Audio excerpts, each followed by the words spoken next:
Hi all. ഇന്ന് എല്ലാ സ്റ്റുഡൻസിനും ഉപകാരപ്പെടുന്ന ഒരു വീഡിയോ ആണ്. അതായത് എക്സാമിന് പ്രിപ്പയർ ചെയ്യുന്ന എല്ലാ സ്റ്റുഡൻസും ഈ വീഡിയോ കാണണം. അതുപോലെ തന്നെ നിങ്ങൾ ചാനൽ സബ്സ്ക്രൈബ് ചെയ്തിട്ടില്ലെങ്കിൽ സബ്സ്ക്രൈബ് ചെയ്യുക. ഹെൽപ്ഫുൾ ആയി കഴിഞ്ഞാൽ ലൈക്ക് ചെയ്യുക. അതുപോലെ തന്നെ കമൻറ്റ് ചെയ്യുക. പിന്നെ എങ്ങനെയൊക്കെയാണ് എക്സാമിന് പ്രിപ്പയർ ചെയ്യേണ്ടത്, അതുപോലെ തന്നെ എന്തൊക്കെ കാര്യങ്ങൾ ശ്രദ്ധിക്കണം, പിന്നെ എന്തൊക്കെ മണ്ടത്തരങ്ങൾ ചെയ്യാൻ പാടില്ല, അങ്ങനെയൊക്കെ കുറച്ച് കാര്യങ്ങൾ, കുറച്ച് ട്രിക്സ് ഞാൻ പറഞ്ഞു തരാം. അപ്പോൾ അത് ഹെൽപ്ഫുൾ ആവുകയാണെങ്കിൽ ഒന്ന് കമൻറ്റ് ചെയ്യണം. അപ്പോൾ നമുക്ക് വീഡിയോയിലേക്ക് കിടക്കാം. ആദ്യം തന്നെ വേണ്ടത് എന്താ, ഏർലി പ്രിപ്പറേഷനാണ് വേണ്ടത്. ഏർലി പ്രിപ്പറേഷൻ എന്ന് പറഞ്ഞു കഴിഞ്ഞാൽ നേരത്തെ തയ്യാറാക്കി പഠിച്ചു കഴിഞ്ഞ് കഴിഞ്ഞാൽ ഞങ്ങൾ ഇവിടെ വരില്ലല്ലോ എന്നല്ല ആലോചിക്കുന്നത്. പക്ഷേ ഏർലി പ്രിപ്പയർ ചെയ്യുമ്പോൾ നമുക്ക് ഒരുപാട് ബെനിഫിറ്റ്സ് ഉണ്ട്. നമ്മൾ രക്ഷപ്പെടാൻ, ജയിച്ചു പോകാനുള്ള ചാൻസ് വളരെയധികം കൂടുതലാണ് നമ്മൾ കുറച്ച് നേരത്തെ പ്രിപ്പറേഷൻ തുടങ്ങിയാൽ. ഈ നേരത്തെ എന്ന് പറഞ്ഞാൽ അറ്റ്ലീസ്റ്റ് മിനിമം ഒരു 2 ആഴ്ച മുമ്പോ 3 ആഴ്ച മുമ്പെങ്കിലും ഒന്ന് തുടങ്ങണം. അല്ലാണ്ട് തലേ ദിവസം പുസ്തകം എടുത്തിട്ട് രക്ഷപ്പെടാൻ ചാൻസ് കുറവാണ്. രണ്ടാമത്തെ, നിങ്ങളുടെ മെറ്റീരിയൽസ്, സ്റ്റഡി മെറ്റീരിയൽസ് നിങ്ങൾ ഈ നെറ്റിൽ നിന്ന് മാത്രം എടുത്ത് പഠിക്കലൊന്നും നിർത്തുക. നിങ്ങളുടെ കയ്യിൽ ബുക്ക് ഉണ്ടാവുന്നതാണ് ഏറ്റവും ബെസ്റ്റ്. കാരണം എന്ന് വെച്ച് കഴിഞ്ഞാൽ ഈ ബുക്കിൽ കൂടെ നേരിട്ട് വായിക്കുന്ന എഫക്റ്റും ഈ സ്ക്രീനിൽ കൂടെ കിട്ടുന്ന എഫക്റ്റും രണ്ടും രണ്ടാണ്. അതുപോലെ തന്നെ നമ്മളതൊന്ന് തൊട്ട് പേജൊക്കെ ഒന്ന് മറിച്ച് ഇന്ന പേജ്, അപ്പം നമ്മുടെ തലയിൽ കുറച്ചും കൂടി കൂടുതലായിട്ട് അത് സ്ട്രൈക്ക് ചെയ്ത് നിൽക്കും.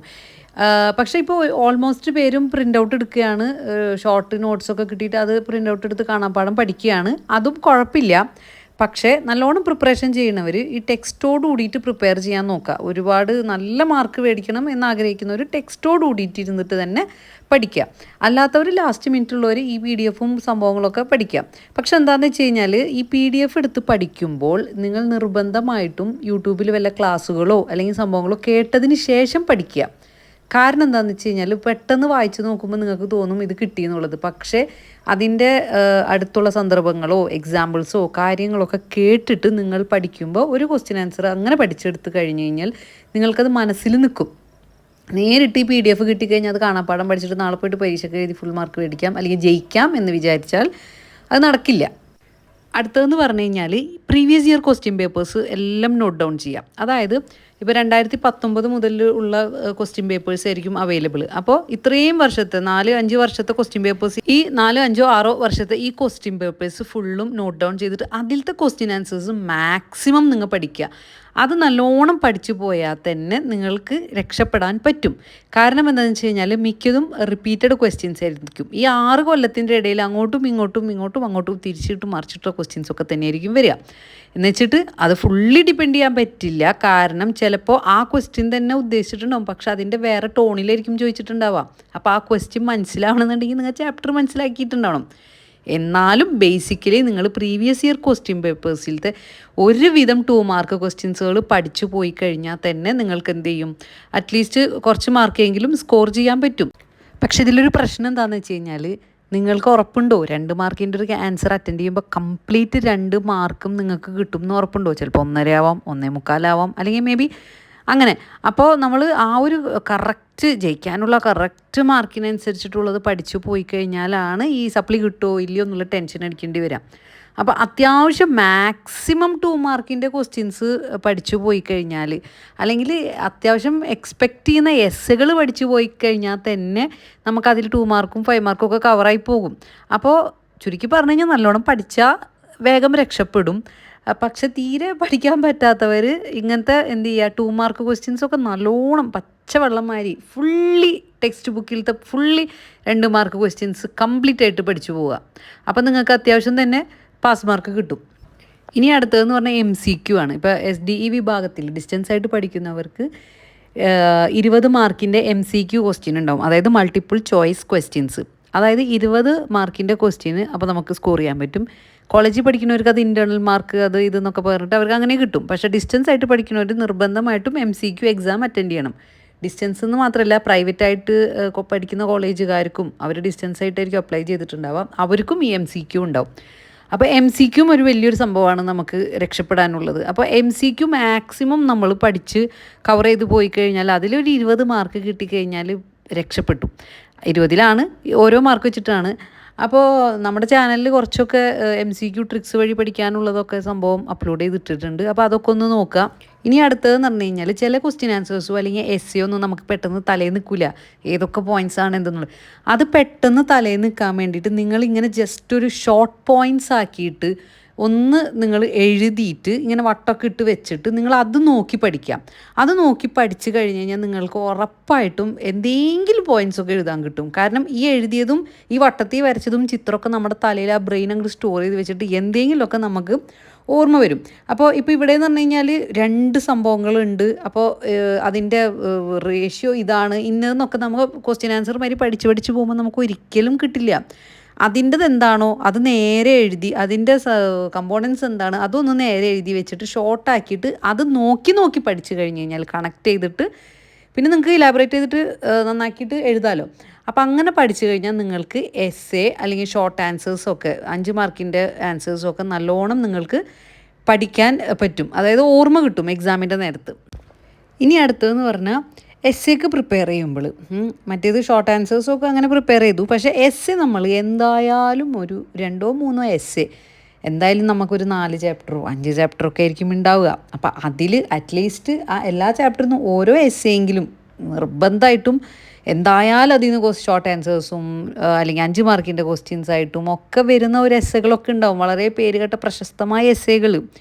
അപ്പോൾ അവരെ മാത്രമെങ്കിലും ഒന്ന് പഠിച്ചു വെക്കുക. അപ്പോൾ അവരെ പഠിച്ചു വെക്കുമ്പോൾ ഈ പറഞ്ഞ മാതിരി എല്ലാം ചെറുപറാന്ന് പഠിച്ചു വെക്കുമ്പോൾ നമുക്ക് എന്ത് ചെയ്യില്ല, കിട്ടില്ല. അപ്പോൾ ചിലത് ഈ പറഞ്ഞ മാതിരി കഥ മാതിരി ആലോചിച്ച് ഇതുപോലെ എഴുതി ഒന്ന് പോയിൻ്റ് ആക്കി വെച്ചിട്ട് പിന്നെ എന്നിട്ട് അത് കണക്ട് ചെയ്തിട്ട് വെച്ച് പഠിച്ചു നോക്കിയേ നിങ്ങൾക്ക് എസ്സേ മറക്കാണ്ട് എല്ലാ പോയിൻറ്റ്സും കവർ ചെയ്യാൻ പറ്റും. ഞാൻ പരമാവധി എന്നെക്കൊണ്ട് ആവുന്നത് ഞാൻ എന്ത് ചെയ്യുന്നുണ്ട്, ഒരു സ്റ്റോറി മാതിരി എസ്സേസും കാര്യങ്ങളൊക്കെ ഇടാൻ ശ്രമിക്കുന്നുണ്ട്. അപ്പോൾ നിങ്ങൾക്ക് ആ പോയിന്റ് വെച്ച് ഇപ്പോൾ ഇവിടെ നമ്മൾ 3rd സെമിസ്റ്ററിലത്തെ ലിമിറ്റേഷൻസ് ഓഫ് റേഷ്യോ അനാലിസിസ് ആണ്. ഇത് BBAയുടെ കോർപ്പറേറ്റ് അക്കൗണ്ടിങ്ങിലത്തെ ഒരു എസ്സേ ആണ്, ലിമിറ്റേഷൻസ് ഓഫ് റേഷ്യോ അനാലിസിസ്. ഇപ്പോൾ ഇതിനെ നമ്മൾ എന്ത് ചെയ്യാണ്, ഒരു കഥമാരി നൗഷാദ് എന്ന് പറഞ്ഞൊരു കഥാപാത്രം ചെയ്ത് കൂട്ടുന്നൊരു സംഭവങ്ങളെന്ന് ആലോചിച്ചിട്ട് പോയിൻ്റ് ആക്കി എഴുതിയിട്ട് നമ്മൾ അങ്ങനെ പഠിക്കുകയാണ്. ഇപ്പോൾ ഇതിൽ എക്സാമ്പിൾ ഞാൻ പറഞ്ഞുതരാം. ഇപ്പോൾ 3rd സെമിസ്റ്റർ ആരുണ്ടെങ്കിൽ കാണുകയാണെങ്കിൽ അവർക്ക് യൂസ്ഫുൾ ആയിക്കോട്ടെ. ഇപ്പോൾ ലിമിറ്റേഷൻസ് ഓഫ് അക്കൗണ്ട് എന്ന് പറഞ്ഞു കഴിഞ്ഞാൽ നൗഷാദിൻ്റെ മാത്രം ഒപ്പീനിയന്, അപ്പോൾ നൗഷാദ് എന്ന് പറഞ്ഞൊരു ക്യാരക്ടറിന് നമ്മൾ സങ്കല്പിച്ചിട്ട് അയാളുടെ മാത്രം ഒപ്പീനിയനാണ് അവിടെ നടക്കുന്നത്, അല്ലെങ്കിൽ അയാൾ മാത്രമാണ് ജഡ്ജ്മെൻറ്റ് ചെയ്യുന്നത് കാര്യങ്ങൾ അവിടെ നടക്കുന്ന അക്കൗണ്ടിങ്ങിലൊക്കെ. അപ്പോൾ അതുപോലെ തന്നെ പേഴ്സണൽ ജഡ്ജ്മെൻറ്റാണ് അയാൾ കൊടുക്കുന്നത്, അയാളുടെ പേഴ്സണലായിട്ടുള്ള ഒപ്പീനിയനൊക്കെയാണ് കൊടുക്കണമെന്ന് ചിന്തിച്ച് കഴിഞ്ഞാൽ നിങ്ങൾ ആ പോയിൻ്റ് ഒരിക്കലും മറക്കില്ല. അപ്പോൾ ഫസ്റ്റത്തെ പാരയിൽ നിങ്ങൾക്ക് ഇത് വെച്ചിട്ട് എന്തെങ്കിലുമൊക്കെ എഴുതാൻ പറ്റും. ഇപ്പോൾ രണ്ടാമത്തതാണെങ്കിൽ ഇഗ്നോഴ്സ് പ്രൈസ് ലെവൽ ചേഞ്ചസ്. അപ്പോൾ ഈ നൗഷാദ് എന്ന് പറഞ്ഞ ആൾ പ്രൈസ് ലെവൽ അവിടെ വരുന്ന പ്രൈസ് ലെവലിനൊക്കെ ഇഗ്നോർ ചെയ്യാണ്, അവോയ്ഡ് ചെയ്യാണ്, ശ്രദ്ധിക്കണേ ഇല്ല അയാൾ. അപ്പോൾ അങ്ങനെ ആലോചിക്കുക, അയാൾ പോയിട്ട് മേടിക്കുന്ന സാധനങ്ങൾക്കൊന്നും എന്ത് ചെയ്യണില്ല, മണി മെഷർമെൻറ്റ്, മണിയുടെ അളവും കാര്യങ്ങളൊന്നും അയാൾ ശ്രദ്ധിക്കണേ ഇല്ല. അപ്പോൾ ജസ്റ്റ് ഒരു കഥമാതിരി അതിൽ വേറൊരു ക്യാരക്ടറിനെയും കൊണ്ടുവരാം, എന്നിട്ടൊരു കഥമാതിരി ആലോചിച്ചിട്ട്. അതേപോലെ തന്നെ ക്വാളിറ്റേറ്റീവ് ആസ്പെക്ട്സ് അയാൾ ഇഗ്നോർ ചെയ്യുകയാണ്. അപ്പോൾ അയാളൊരു ഫോൺ മേടിക്കാൻ പോവുകയാണ്, അപ്പോൾ അതിൻ്റെ ക്വാളിറ്റേറ്റീവ് ആസ്പെക്ട്സ് അത് ഒക്കെ ഇഗ്നോർ ചെയ്യാണ്. മേടിക്കാൻ പോകുമ്പോൾ നല്ല അടിപൊളി ഫോണ് അങ്ങനെ എങ്ങനെ, അതിന് ശേഷമുള്ള സെയിൽസ് സർവീസ് അല്ലെങ്കിൽ അതിന് ശേഷം അതിൻ്റെ ഉള്ളിലുള്ള റാമിൻ്റെ അങ്ങനത്തെ ഒക്കെ സംഭവങ്ങളൊന്നും ശ്രദ്ധിക്കാണ്ട് അയാൾ ജസ്റ്റ് ഫോണിൻ്റെ ഭംഗി മാത്രം നോക്കി മേടിക്കുകയാണ്. അപ്പോൾ അങ്ങനെയൊക്കെ ഒന്ന് കണക്ട് ചെയ്തിട്ട്, ഇപ്പോൾ ഇത് മൊത്തം ഒരു നൗഷാദിനെ വെച്ചിട്ടൊരു കണക്ട് ചെയ്തിട്ടൊരു കഥ വെച്ചിട്ടാണ് ഉണ്ടാക്കിയിട്ടുള്ളത്.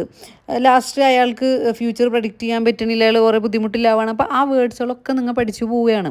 അപ്പോൾ അതുപോലെ ഒരു എസ്സേ ഉണ്ടാക്കിയിട്ട് പഠിക്കുമ്പോൾ ആദ്യം നിങ്ങൾ പറ്റുന്നുണ്ടെങ്കിൽ നിങ്ങളെ കൊണ്ട് നിങ്ങളായിട്ട് കണക്റ്റ് ആവുന്ന ആൾക്കാർ വെച്ചിട്ട് ഒരു പോയിൻ്റ് വെച്ചിട്ട് എഴുതി വെച്ച് നോക്കിയേ നിങ്ങൾക്ക് ഈസി ആയിട്ട് ആ പോയിൻറ്റ്സ് കിട്ടും.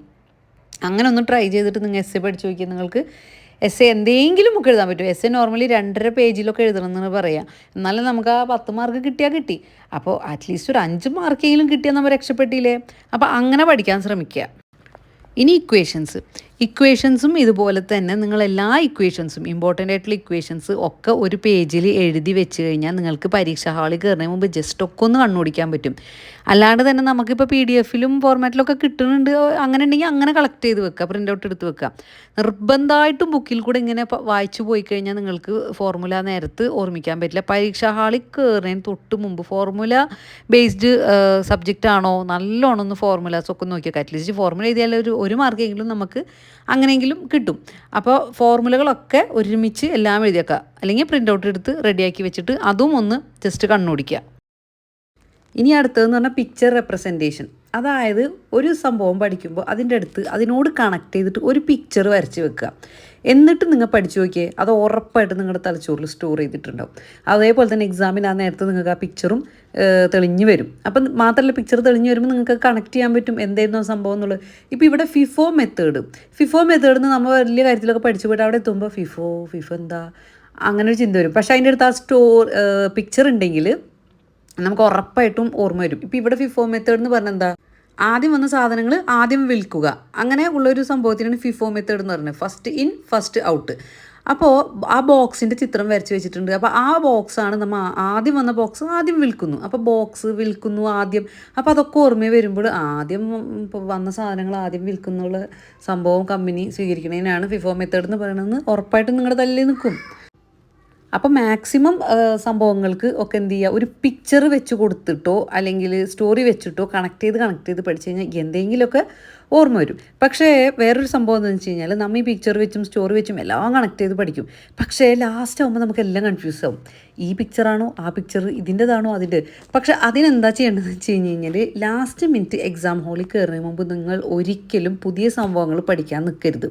അയ്യോ ഈ ഭാഗം ഞാൻ കവർ ചെയ്തിട്ടില്ലല്ലോ, ലാസ്റ്റ് മിനിറ്റ് ഞാൻ അതൊന്ന് നോക്കട്ടെ എന്ന് പറഞ്ഞിട്ട് ഒരിക്കലും കവർ ചെയ്യാൻ നിൽക്കരുത്. നിങ്ങൾ എന്താ ചെയ്യേണ്ടതെന്ന് വെച്ച് കഴിഞ്ഞാൽ പഠിച്ച ഭാഗം ഒന്നും കൂടി, ഇപ്പോൾ ഈ പേജ് എടുത്തിട്ട് ഫിഫോ, അപ്പോൾ ഇതിൻ്റെ ബോക്സ് ഓക്കെ ഇത് ഫിഫോ, അങ്ങനെ കണക്ട് ചെയ്തിട്ട് നമ്മൾ പഠിച്ച സംഭവങ്ങളൊക്കെ ഒന്നും കൂടി റിവൈസ് ചെയ്യാനാണ് എക്സാം ഹാളിന് കയറുന്നതിന് മുമ്പ് യൂസ് ചെയ്യേണ്ടത്. അപ്പം നിങ്ങൾക്ക് എന്ത് ചെയ്യും, ആ പഠിച്ചത് നിങ്ങൾക്ക് നല്ല നിലക്ക് എഴുതാൻ പറ്റുകയും ചെയ്യും. അത്യാവശ്യം ഫുൾ മാർക്ക് അതിൽ തന്നെ, ഇപ്പോൾ ഒരു 5 മാർക്കിൻ്റെ ക്വസ്റ്റ്യൻ ആൻസർ ആണെങ്കിൽ 5 മാർക്കായിട്ട് തന്നെ നിങ്ങൾക്ക്, അല്ലെങ്കിൽ 4 മാർക്കോ നിങ്ങൾക്ക് സ്കോർ ചെയ്യാൻ പറ്റും. പക്ഷെ ആ നേരത്ത് നിങ്ങൾ പുതിയ പഠിക്കാൻ കുത്തിരുന്ന് കഴിഞ്ഞാൽ നിങ്ങൾക്ക് പുതിയത് ചിലപ്പോൾ തലയിൽ കയറിയിട്ടുണ്ടാവണമെന്നില്ല, ചിലപ്പോൾ കയറിയിട്ടുണ്ടാവും, പക്ഷേ ഇത് വരുമ്പോൾ നിങ്ങൾക്ക് ഇത് ഫുള്ള് ചിലപ്പോൾ ഓർമ്മ കിട്ടില്ല. അപ്പോൾ ഇതും ഉണ്ടാവില്ല അതും ഉണ്ടാവില്ല, പിടിച്ചതുണ്ടാവില്ല കടിച്ചിട്ടുണ്ടാവില്ല എന്ന് പറഞ്ഞ മാതിരി അതുമില്ല ഇതുമില്ല ഉണ്ടാവും. അപ്പോൾ ഏതാണോ നിങ്ങൾ റിവൈസ് ചെയ്തത് അത് മാക്സിമം അതുമ്പോൾ തന്നെ നല്ലോണം കോൺസെൻട്രേറ്റ് ചെയ്യുക. അടുത്തതെന്ന് പറഞ്ഞു കഴിഞ്ഞാൽ സിമ്പിൾ വേർഡ്സ് വെച്ചിട്ട് പഠിക്കാൻ നോക്കുക. തീരെ പറ്റാത്തവർ അത് യൂസ് ചെയ്യുക, അല്ലാത്തവർ നല്ല കടികട്ടി വേർഡ്സുകളൊക്കെ യൂസ് ചെയ്യുക. അപ്പോൾ ഇപ്പോൾ എൻറ്റിറ്റി എന്ന് പറഞ്ഞ സ്ഥാപനം, അപ്പോൾ എൻറ്റിറ്റിക്ക് പകരം എൻ്റർപ്രൈസ് ഉണ്ട്, അല്ലെങ്കിൽ കമ്പനി ഉപയോഗിക്കുക, അല്ലെങ്കിൽ ബിസിനസ്, അങ്ങനെ ഓരോ ഓൾട്ടർനേറ്റീവ് വേർഡ്സുകളുണ്ട്. അപ്പം നിങ്ങൾ അത് യൂസ് ചെയ്ത് പഠിക്കുക. കാരണം തീരെ തലയിൽ നിൽക്കാത്ത വേർഡ്സ് ഒരിക്കലും അത് വെച്ചുകൊണ്ട് പഠിക്കരുത്. നിങ്ങൾക്ക് ഉറപ്പായിട്ടും പരീക്ഷാ ഹാളിൽ കയറുമ്പോൾ ആ വേർഡ്സ് കിട്ടില്ല. നിങ്ങൾ അറിഞ്ഞുകൊണ്ട് നിങ്ങളുടെ മനസ്സും കൂടി സ്വീകരിച്ചിട്ടുള്ള വേർഡ്സ് ആകുമ്പോൾ ഒരു പ്രശ്നം ഉണ്ടാവില്ല. പിന്നെ ചിലത് ഇപ്പോൾ ഡെഫിനിഷനിലൊക്കെ ആണെങ്കിൽ നമുക്ക് ഒരിക്കലും വേർഡ്സിനെ ചേഞ്ച് ചെയ്യാൻ പറ്റില്ല. അത് അങ്ങനെ തന്നെ നമ്മൾ കാണാപാഠം തന്നെ പഠിക്കണം. അതും നമ്മൾ എന്ത് ചെയ്യണം, എക്സാമ്പിൾ വെച്ചിട്ടോ ചിന്തിച്ചിട്ടോ ഈ വേർഡ് കഴിഞ്ഞിട്ട് ഈ വേർഡാണെന്ന് ചിന്തിച്ച് വെച്ച് പഠിച്ചു കഴിഞ്ഞാൽ നിങ്ങൾക്ക് ഉറപ്പായിട്ടും അതും കിട്ടും. അപ്പോൾ ഇതാണ് നമ്മുടെ ഇന്നത്തെ വീഡിയോ. അപ്പോൾ ഇതൊക്കെ ഒന്ന് ശ്രദ്ധിച്ചിട്ട് നിങ്ങൾ എക്സാം അറ്റൻഡ് ചെയ്യാൻ നോക്കുക. പിന്നെ മാക്സിമം പ്രീവിയസ് ഇയർ ക്വസ്റ്റ്യൻ പേപ്പറിലത്തെ എല്ലാ ക്വസ്റ്റ്യൻ ആൻസേഴ്സും പഠിച്ചിട്ട് പോവുക. കാരണം കുറേ വീഡിയോസിൻ്റെ ഇടയിലൊക്കെ കാണാം, ഇത് മാത്രം പഠിച്ചാൽ മതിയോ ജയിക്കാൻ, ഇത് മാത്രം പഠിച്ചാൽ മതിയോ, അങ്ങനെ ഇത് മാത്രം പഠിച്ചെന്ന് പറഞ്ഞിട്ട് കാര്യമില്ല, ജയിക്കണം എന്നില്ല. പക്ഷേ നിങ്ങളൊരു 5 കൊല്ലത്തെ 6 കൊല്ലത്തെ ക്വസ്റ്റ്യൻ പേപ്പർ എടുത്തിട്ട് അതിലത്തെ എല്ലാ ക്വസ്റ്റ്യൻ ആൻസേഴ്സും നിങ്ങൾ കാണാപ്പാടം പഠിച്ചു പോയാൽ ചിലപ്പോൾ നിങ്ങൾ രക്ഷപ്പെടും. അത് രക്ഷപ്പെടും ചിലപ്പോൾ എന്ന് പറയാൻ വെച്ചാൽ നിങ്ങൾ എഴുതുന്നതനുസരിച്ചിരിക്കും. അതിൽ നിങ്ങൾ പൊട്ടും പൊടിയായിട്ട് കുറച്ച് ജസ്റ്റ് വേർഡ്സ് മാത്രം എഴുതി വെച്ച് കഴിഞ്ഞാൽ മാർക്ക് കിട്ടണമെന്നില്ല. അപ്പോൾ അത് നിങ്ങൾക്കനുസരിച്ചിരിക്കും ഓരോ ഉത്തരങ്ങൾ. നമ്മൾക്ക് ആർക്കും ഓരോ ഉത്തരങ്ങൾ തരാൻ പറ്റില്ല, എല്ലാവർക്കും ഓരോ ഉത്തരങ്ങളാണ്, ഡിഫറെൻറ്റ് ഉത്തരങ്ങളെ നമുക്ക് തരാൻ പറ്റുള്ളൂ. അപ്പോൾ നന്നായി പഠിക്കുക. ആ ഒരു ടൈം മാത്രം നമ്മുടെ സോഷ്യൽ മീഡിയ ഒക്കെ ഒന്ന് ജസ്റ്റ് ഓഫ് ചെയ്തെടുത്ത് വെക്കുക. യൂട്യൂബ് കാണുമ്പോൾ യൂട്യൂബ് പഠിച്ചുകൊണ്ടിരിക്കും, നമുക്ക് അടുത്ത യൂട്യൂബ് വീഡിയോസിലൊക്കെ പോകാൻ തോന്നും. പക്ഷെ അപ്പം മൈൻഡൊക്കെ ഒന്ന് കൺട്രോൾ ചെയ്യുക. അപ്പോൾ അങ്ങനെയൊക്കെ ചെയ്ത് എക്സാമൊക്കെ നല്ല രീതിയിൽ അറ്റൻഡ് ചെയ്യുക. അപ്പോൾ ഓൾ ദി ബെസ്റ്റ്. വീഡിയോ ഇഷ്ടമായി കഴിഞ്ഞാൽ ലൈക്ക് ചെയ്യുക, സബ്സ്ക്രൈബ് ചെയ്യുക. അതേപോലെ തന്നെ നോട്ടിഫിക്കേഷൻസിന് വേണ്ടി ആ ബെല്ലൈക്കൺ ക്ലിക്ക് ചെയ്ത് വെക്കുക. അപ്പോൾ അടുത്ത വീഡിയോ അപ്ലോഡ് ചെയ്യുമ്പോൾ അത് കിട്ടും.